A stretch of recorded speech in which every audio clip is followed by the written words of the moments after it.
આ વિડીયો ગુસાભાઈ જામે મોકલેલ છે અને તેઓ દેવભૂમિ દ્વારકા જિલ્લાના જામખંભાળિયા તાલુકાના માળી ગામેથી છે। મિત્રો, મગફળીમાં હાલતા બળદોનો વિડીયો છે। ખૂબ જ સુંદર બળદની જોડી છે અને ગુસાભાઈ પણ આવા બળદોના ખૂબ જ શોખીન છે, એટલે આ વિડીયો તેમને શોખથી રાખવા માટે અમને મોકલેલ છે।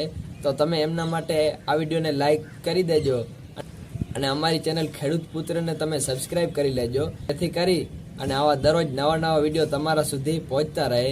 ઓકે મિત્રો, તો આવા જ વિડીયો સુંદર બનાવી અને તમે પણ અમને મોકલવા માંગતા હો તો વિડીયોમાં જ અમારા વોટ્સઅપ નંબર આપેલા છે, તેમની ઉપર તમે આડા મોબાઈલથી સારામાં સારો વિડીયો બનાવી અને અમને મોકલી શકો છો। અમે બિલકુલ ફ્રીમાં તમામ મિત્રોને વિડીયો સમયસર રાખીએ છીએ, તમારો વિડીયો પણ રાખવામાં આવશે। ઓકે મિત્રો, જય માતા।